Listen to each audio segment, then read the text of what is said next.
Yo, what up mga bossing? TCG buddies? Mukhang may bago na namang hype yung One Piece TCG or I would say One Piece collecting cards. And sa makikita nyo sa screen, ito yung dinudumog ngayon o talagang pinag-uusapan. Yung Natsukomi Luffy Metakira. And sabi nila metal card daw ito. And ano nga bang meron? Bakit hype to o talagang pinag-uusapan? And at the same time, saan nga ba nakukuha to or magkano nga ba to ngayon? 'Di ba? Pag-uusapan natin 'yan dito sa Market Watch. Sabi dito, Natsukomi 2026 metal card featuring Luffy exclusive Meta Kira. Hindi siya TCG, it's more like collectible card. And dinidistribute sa Shueisha Summer Comics Fair in Japan. And may nabasa ako na sa mga kasi kung bibili ka daw ng manga doon sa mga piling bookstore doon sa Japan, which is legit bookstore talaga, merong free bunot na every manga merong free bunot. Yun nga, maraming card na pwede mong mabunot. It is like lottery na rin. I don't know kung ilang limit ka pwede bumunot. Mainam na kung may kakilala kayo sa Japan, itanong nyo. And if mali ako, please correct me kung ano talaga yung process to get this card. Kasi yun yung nabasa natin eh. And yun yung nakalap din natin. Sa mga Facebook groups nga, ang dami nang nagpapa-pre-order nito eh. Pero ingat ka kasi alam mo yon, ang daming scammer ngayon, nagkalat. Di ba? Gumagawa ng fake page o di kaya nagnanakaw ng picture sa ibang tao, nagpapa-pre-order and yung ending, wala palang card, tinakbo na yung pera mo. Di ba? Ingat lang. Iba talaga yung mapagkakatiwalaan na lagi mo nang binibilhan. Ito yung card mismo mga boss.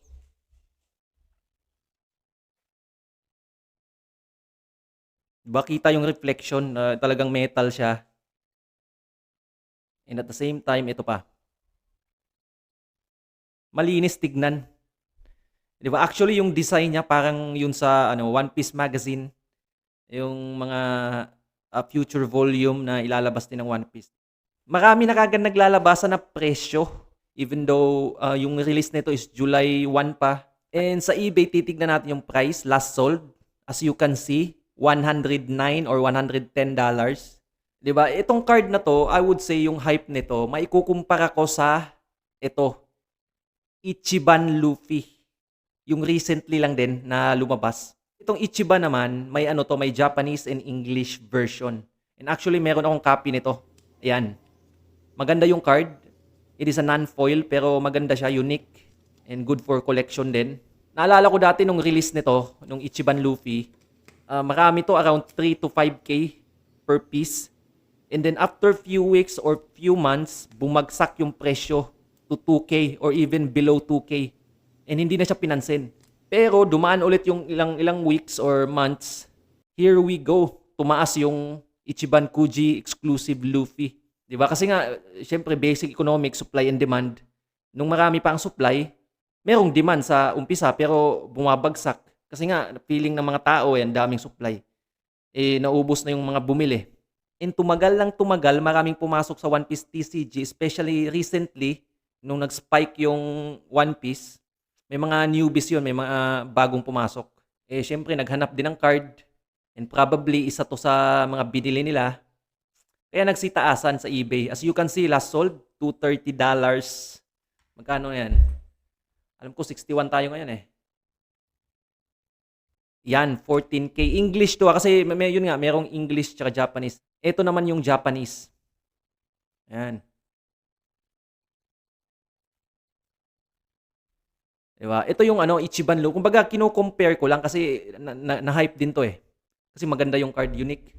And also, Natsukumi, sa pagkakaalam ko, itong sticker na to, it is also Natsukumi Shueisha. Drawn and signed by Oda. Dati in-offer pa nga to sa akin, mababa lang. Ngayon, tumaas na rin siya. Yung PSA 10 nito ang mahal. Especially itong Luffy na nasa gitna. Diba? Kumbaga, invest at your own risk. This is not a financial advice. Nasa sayo na yan.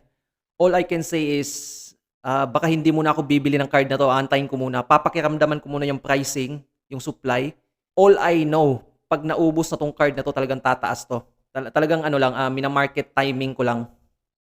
Diba? Gusto ko i-collect to. And I would say, Wala akong supply nito and never pa ako nagkaroon ng isang metal card, especially dito sa One Piece. Baka ito yung first time. And maganda siguro 'to 'pag naka PSA 10 o di kaya BGS 10, 'di ba? Kaya comment niyo diyan sa ibaba kung gusto niyo ba 'tong card na 'to, kung bibilhin niyo ba at this price or, kung bibili ka ba ng multiple copies.